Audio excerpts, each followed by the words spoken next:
Hey y'all, welcome back to Simply Key.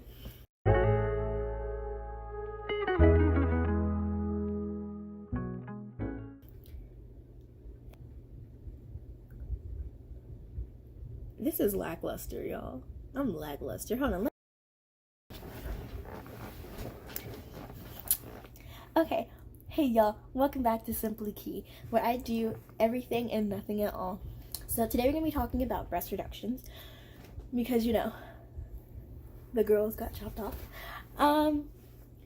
So since I've had a breast reduction, I've gotten lots of DMs and questions from other women, and they've been asking about breast reductions and the process and recovery and how it goes and the pricing. So I'm just gonna do a video about it so everybody knows. I have a blog post about it, but we're gonna put the blog post live. You know how like when you write a book and then you do a movie? This is the movie version of my blog. And I'm sorry for this glare on my glasses. I just don't feel like putting contacts on. And okay. Why am I breathing so hard? It's the asthma. Okay, so first we're gonna talk about the process. So I went to my physician and what did I do? Oh yeah, I was like, so I want a breast reduction. My breasts are causing a lot of health issues, and so we got in with her in like May.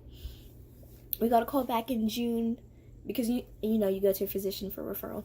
We got a call back in June saying that they found a surgeon and that would take me, and that I would have an appointment, which is in consultation, July 12th. So that was like early June.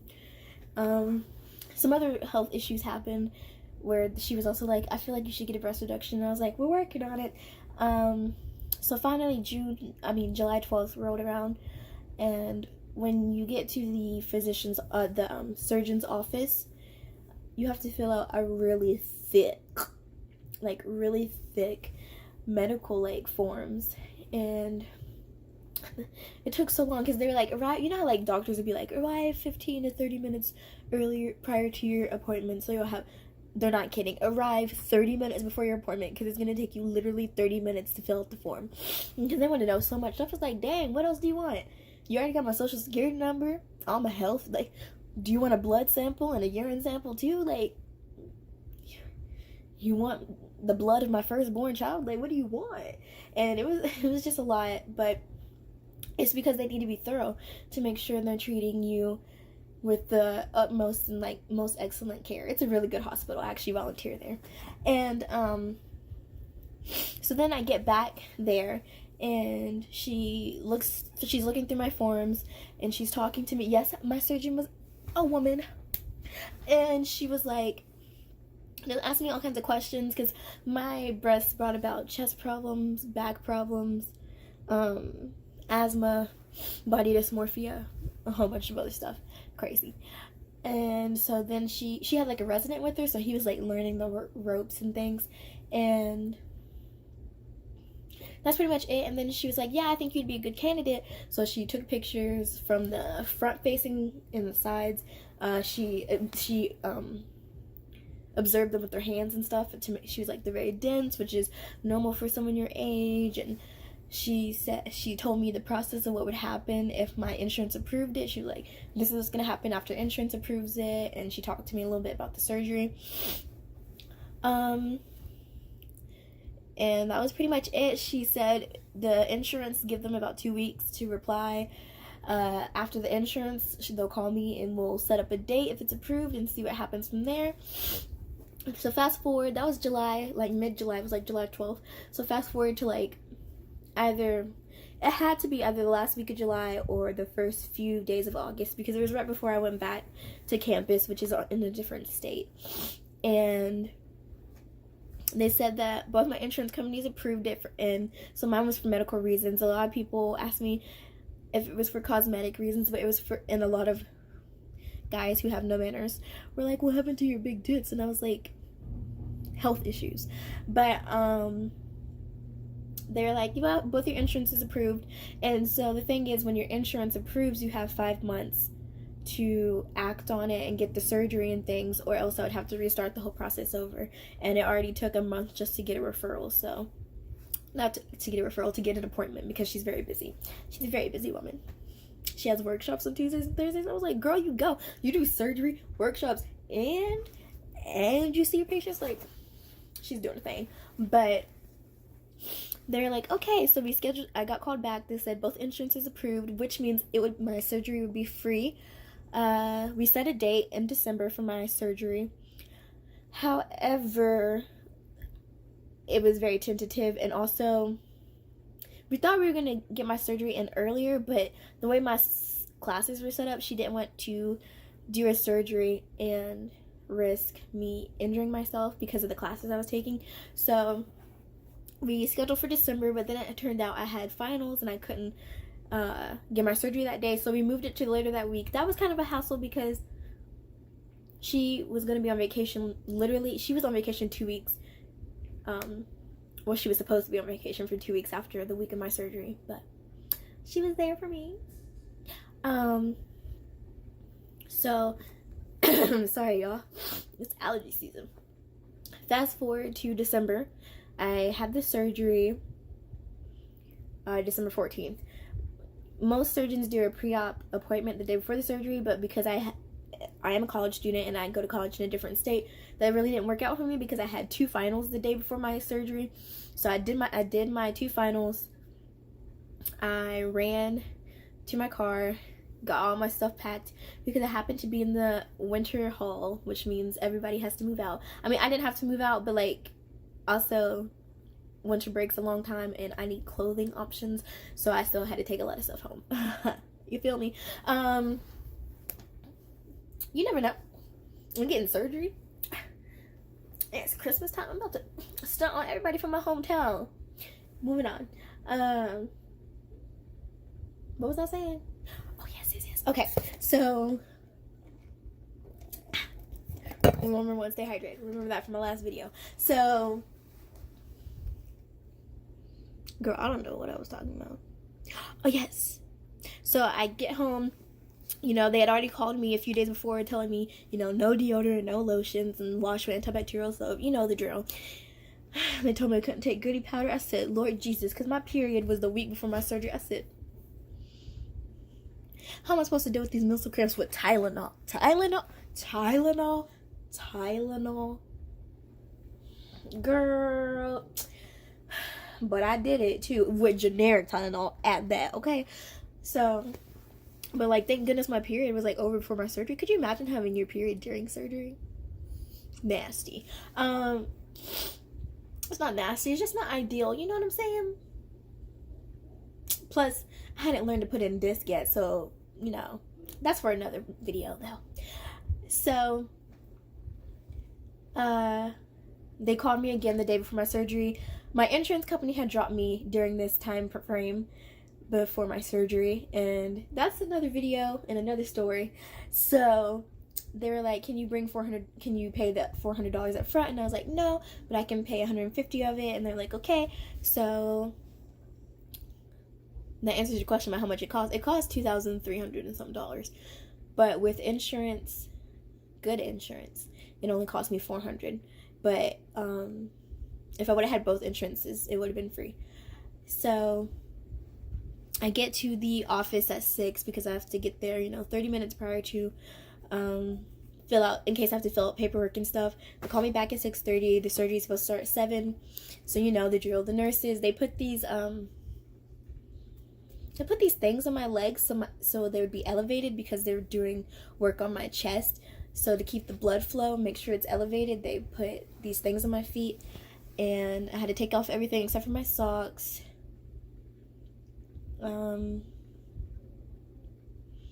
So then, the drill, the anesthesiologist didn't come and see me, the resident did. And she was really cool. She gave me Tylenol because she said the tube with anesthesia it gives a lot of people throat irritation for a few days post-surgery. So she went ahead and gave me Tylenol because she's like, I don't see a reason you can't have Tylenol. You're like one of the healthiest patients here. Which is true, I was. And so they gave me Tylenol. The surgeon came in. I was like, hey, girl. She's like, hey. And she was telling me, like, she's breaking it down, like, this is what's going to happen at this week mark, and this week mark. and she was lining up because when she does a breast reduction, she also does a breast lift. So your boobs are used to being a certain place when they're large. And when she does the surgery, she lifts them to where they should be. She lifts them back up on the chest wall to where they should be. And of course, she's always like, gravity is going to do what it does, so it's going to do the natural droop later. Like, they're still going to sag. Like, I don't know why men think boobs don't sag. It's literal sags of fat. Like, gravity is a thing. Like, I don't know. I don't know why people used to bully me for having saggy boobs. Are you just mad because you don't have 36 triple Ds? I mean, I wouldn't be, because that's a lot. Like, I wore a 38G prior to my surgery. That A, B, C, D, E, F, G. Could you imagine? You couldn't, because you don't have big boobs. So, I'm kidding. If you're watching this video, you probably do. Or you're just fascinated. So she was like lining it up and reposition.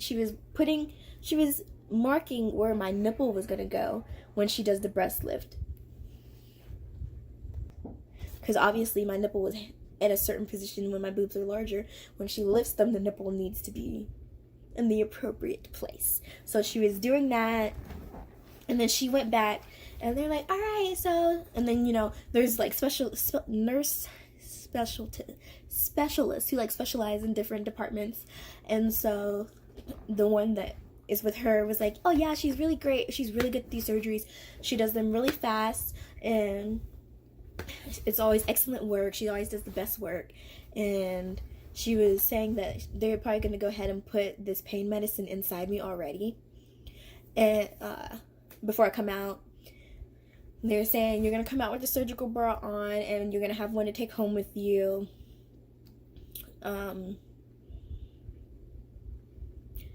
Surgery, I was reading up on the surgeries before I even went, and my mom also had a breast reduction, so I knew a little bit about breast reductions before even going in.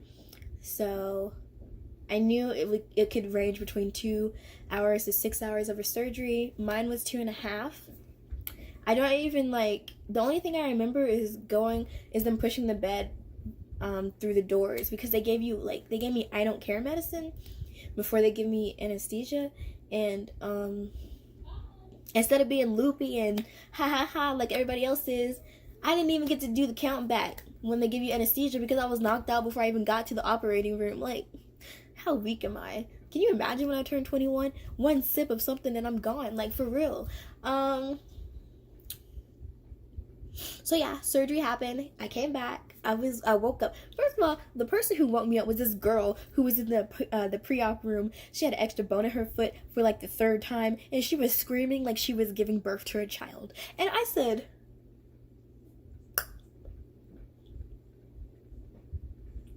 where's my mom? Like, this woman was getting on my nerves. My mom said, why are you rolling your eyes? And I was like, I'm not. But, you know, I was still a little under the anesthesia. So I was like, and then the person in front of me was coughing. And, like, they wouldn't let me leave until, like, I had ate and drunk something. And I could, you know, but I also kept falling asleep, like, every 5 minutes. So, you know, whatever. And I had draining tubes. So fast forward, draining tubes are the worst thing ever. So they like figure out where to put the draining tubes and stuff. They like hook them to my pants pockets. I go home, I throw up because, you know, the anesthesia's wearing off. They gave me Perks and they gave me Zofran. I only took pain medicine for like 4 days because I'm just not big. I already take so much allergy medicine, and then that pain medicine made me dizzy. It's just, and I didn't need it really after 4 days anyway, so whatever. 4 days post surgery, I have to go back to get the draining tubes taken out. Mind you, those 4 days were terrible, and the draining tubes had to be emptied at 9 a.m. and 9 p.m. every single day, and counted. The cc's of blood had to be wrote down so they could be sure of how much blood I had, how much blood was draining, to see if, you know, if you had plastic surgery, you know.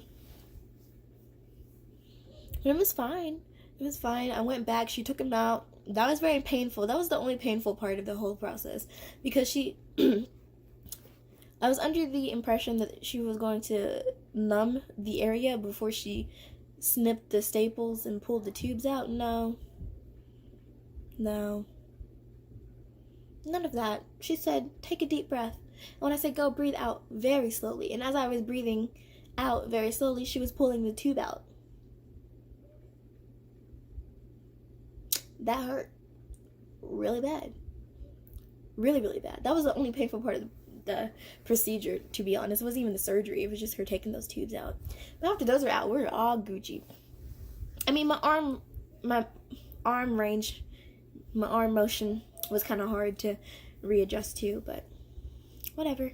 And then she told me not to lift more than 10 pounds until the next time she saw me. So that was like, I couldn't lift 10 pounds from like December 18th all the way to January something. I think it was I don't know when it was, but it was like one of the first days of January. And then she cleared me to lift up to 20 pounds, which is really hard when you're going back to school and you have a backpack and you don't realize how heavy it is until like you're post-surgery and you're like, wow, I actually carry a lot in my backpack. Then 4 weeks after that, so like February, I was cleared to do anything and everything except buy bras. And by bras, I mean like cute bras. Like I was allowed to buy sports bras then. She cleared me to buy sports bras. She might have cleared me to buy sports bras before I even went back to campus. She might have cleared me to buy sports bras, but I wasn't allowed to lift more than 20 pounds. I think that's what it was.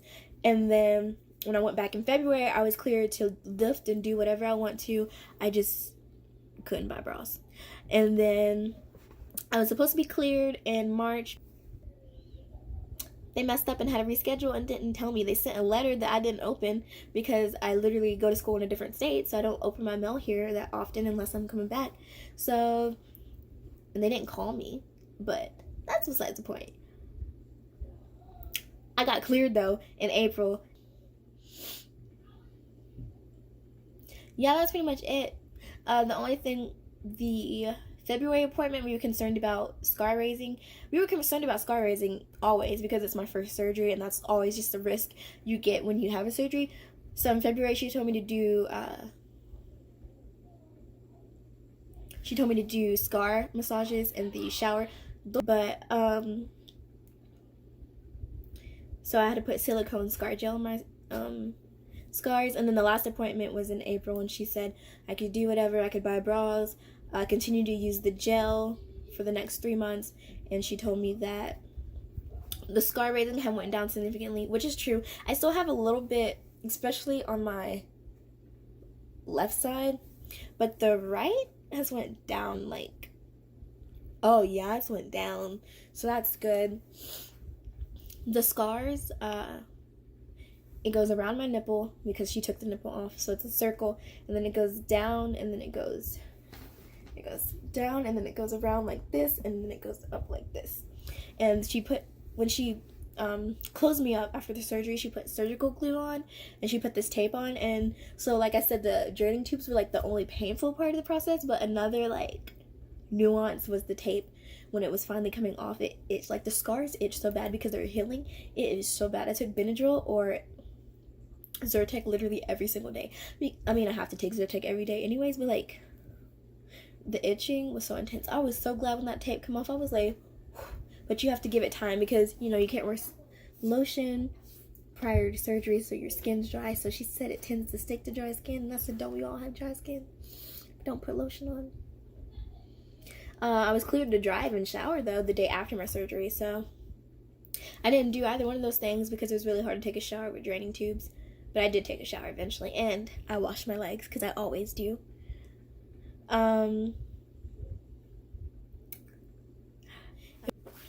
So, questions that people have.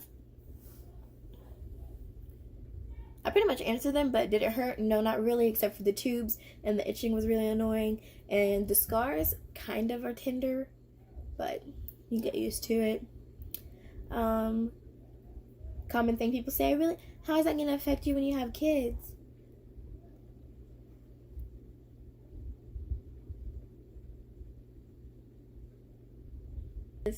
Mine didn't mention it to me, but I also didn't mention having kids. So, oh, she did mention though, like they would obviously get bigger if I had kids, but after you have surgery, your boobs really fluctuate. Like when I was younger, my boobs just kept growing. I kept losing weight, my boobs kept growing. I was like, girl, what? You're not working with me. Come on now. And they're like, nah, we just gonna keep growing. So like I said, I was at 38G before the surgery, and now I'm at 38 double D. So yeah. She took out a kilogram out of each one, which is like 2.24 pounds, I'm pretty sure, or 2.25. So that's, or it might have been 2.4. Either way, she took out about 5 pounds on my chest. That's a lot. She said it was a lot too, so. So yeah, I don't think it would affect your breastfeeding. I really don't know. I don't see how that would affect breastfeeding. I'm going to be honest with you, Chief. My right nipple sensitivity came... She checked the sensitivity when she took the tubes out.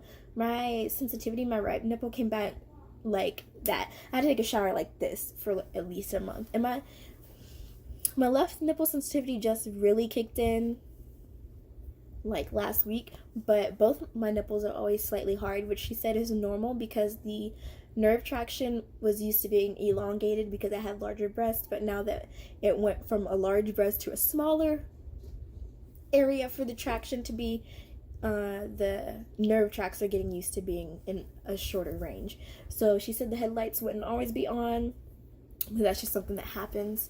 But yeah, I didn't have problems with sensitivity coming back in my nipples. I know some people do, but I didn't.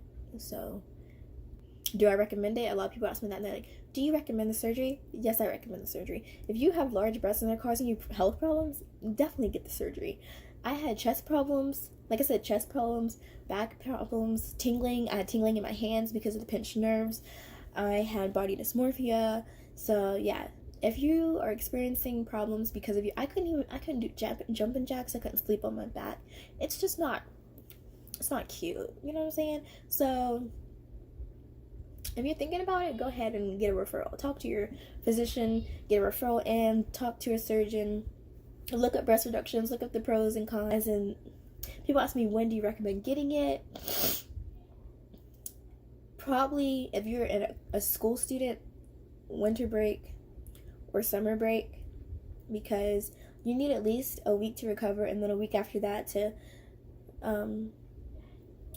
get used to sitting up, because it was really hard for me to get used to sitting up again after sitting back, because it was really hard to sit up for a little bit and just to snap back into it. I went to 2 parties over break, so like it doesn't take that long, but just give yourself time to heal.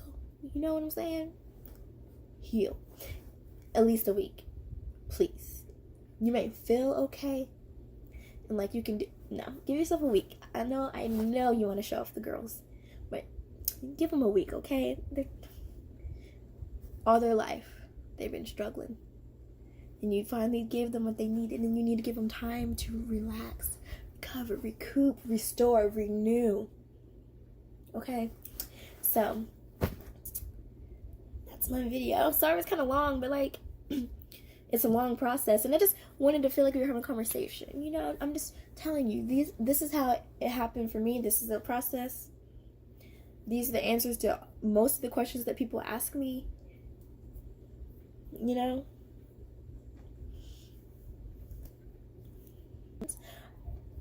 Ask your doctor. Look up articles. Reference my video. Yeah. It's a wonderful life. It really is. Bye.